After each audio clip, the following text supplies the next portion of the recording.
What's going on, guys? Tennessee here, back with another Smite video, and we are starting kind of a new series and where I go over some of builds and when to upgrade your abilities for certain roles in Smite. We're going to be covering Assassins first, then probably Guardians after that, since those are my two best roles. Now, I'm going to be building them according to Conquest and what their roles usually are, so it's going to be stereotypical. So for the Assassins, they're going to be the junglers. Now, I know you can see Odin in the jungle, Athena in the jungle. You've seen that in the SPL coming up from Weekend a lot. But I'm just going to do what you usually see, and that'll be Assassins in the jungle. And except for one exception... Thank you, Miss Lore Lady. That's actually not the Lore Lady. But one exception, that is Ao Kuang. Ao Kuang is going to be considered an assassin for this game right now, because he pretty much is. He's physical, he's magical, but he is melee, and he's one of the top junglers in the game, actually, so it works for him. Ao Kuang. First ability you're going to want to upgrade is your 3. Now, your 3 is going to be your standard clamp clear. Camp clear looks just like that. After your 3, you're going to want to grab your 1. Your 1 is your water illusion. It's more of your initiating or escape. But with early game Ao Kuang, he's really weak, so grabbing that second will allow you to escape a fight if need be. After that, you grab your 2, which is just your dragons. It'll make your basic attacks send out dragons, and you can cancel it and throw them out. So after you get those 3, you're going to want to go back into your 3, and then you get your ult at level 5. From there, the priorities are ult whenever you can, 3, 2, 1. Very simple, just go from 4 down to 1. Very easy, not too hard. The builds. Standard, which you see in the jungle, you're going to grab Boma's Mask first. You're going to want to get pots. It depends on your playstyle. If you're very passive and aren't going to be fighting a lot, it is always beneficial to return to well, that's annoying. You can get, generally I'll go 3 health and 2 mana. But if you are more passive and you're not going to be fighting a lot, like I said, you can get 3 mana, 2 health. It all depends on how you play. First item after Boma's Mask, you want to grab Shoes of Magi. It gives you that movement speed. It's always first item. You don't want to go Focus because cooldown's not important on Ao Kuang at all. So Shoes the Focus gives you that early penetration. Now, after that, what you're going to want to get is an item that's up to you. It came into the meta really big for a while, and it's kind of fallen out, but it's still a very good item, especially in the jungle, and that is Dynasty Plate Helm. Now, this gives you magical power, which is good because he is a mage, but it also gives you physical protection, and generally speaking, the other team is going to have an assassin in the jungle. So, the physical protection will allow you to box with them. Now, of course, there are exceptions. If you have an Ao Kuang mirror in the other jungle, this isn't going to be a good item. Oh my gosh. So, like I said, builds are going to vary. If you have a lot of slows in their team, getting a wing blade might be good, but this is just a general build. So like I said, Dynasty Plate Helm is really good. It gives you pen, gives you physical protection, and gives you magical power. Now, after Dynasty Plate Helm, next item we're going to get into... Alright, well, I'm not idle, but the next item you want to get is Polynomicon. This is kind of an Ao Kuang item. It gives you magic power, gives you mana, which Ao Kuang lacks a lot, and it gives you lifesteal, which is really good.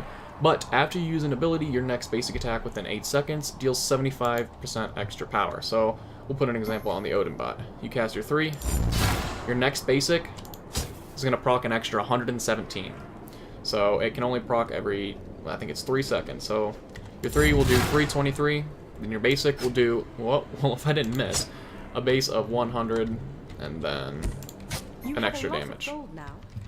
So, Polynomicon goes really well with Ao Kuang. Gives you lifesteal, gives you the power, gives you lifesteal. I already said that. Lifesteal, power, and that passive is really well with Ao Kuang because you're going to be initiating with abilities a lot.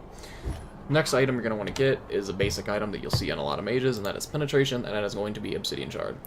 Gives you base 60 power and extra 33% penetration. Just a good item. Always want to get that. After that, this is another item that works really well with Ao Kuang, and that is going to be Soul Reaver.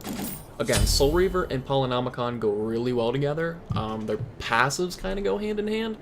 So with Soul Reaver proc, you'll see here, it's going to hit the Odin bot for 409 and the Soul Reaver proc of 54, which is really good.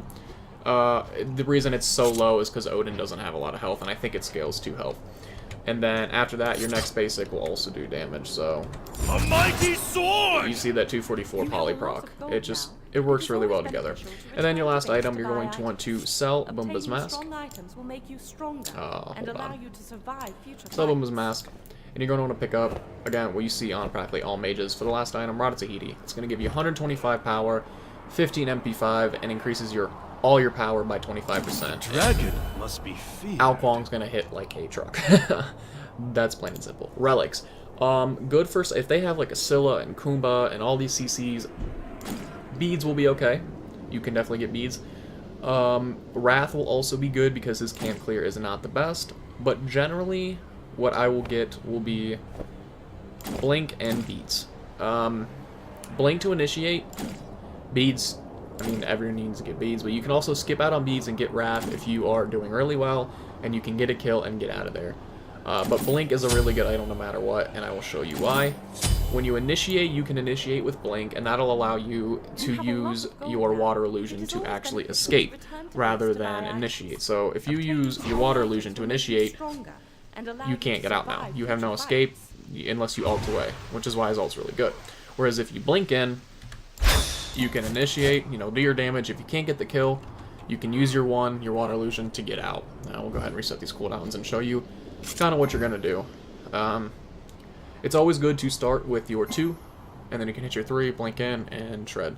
So, pop that, get this ready, blink in, and, just kill. And it's simple. Ao Kuang's fairly simple. That's why the blink's good. If I didn't get that kill there and I was in a team fight, I can Water Illusion out and get away safely. And the ultimate. This is why I'm saying you can go Glass Cannon. Usually in the jungle you'll see people building some defense, getting a Spirit Robe, Breastplate if you know, like a Fenrir. But with him, Glass Cannon works because of his ultimate, and I'll show you here. If you don't know what it does, when you get to a threshold, he has an execute. Basically, I go up. Well, that's weird. He didn't get executed. We'll try that again. Oh, well, I have to reset the cooldown. But you're going to go up in the sky, you're going to be a huge dragon, and you're going to be able to land practically wherever you want to on the map and get away safely. That's why Glass Cannon works on him. You just see how easy you shred people with this build. Get in, get out, execute them, and you're fine. That is a standard Ao Kuang build. Like I said, it will vary. You could get a Wing Blade if they have a lot of slows. You might have to build into some defense. It all depends, but for a standard build, this is going to be what you're going to be building. You can also attack speed Ao Kuang is a thing, get Fatalis, Demonic Grip, Telekine, stuff like that. But generally speaking, again, this is the build. That is going to wrap up the first episode of this series, guys. Be sure to subscribe to keep following it. Playlist will be in the description and on my channel. You can check it out if you want to see other builds. I'm going to try to do one a day because there are a lot of gods anyway. That's by the time I'm finished, we'll probably be up around 90 gods anyway, so I'll probably do one a day. But that is going to wrap it up, guys. Like I said, social media links are in the description as well. You can follow me on them, as well as Twitch, which I try to stream on a lot, so follow me on that.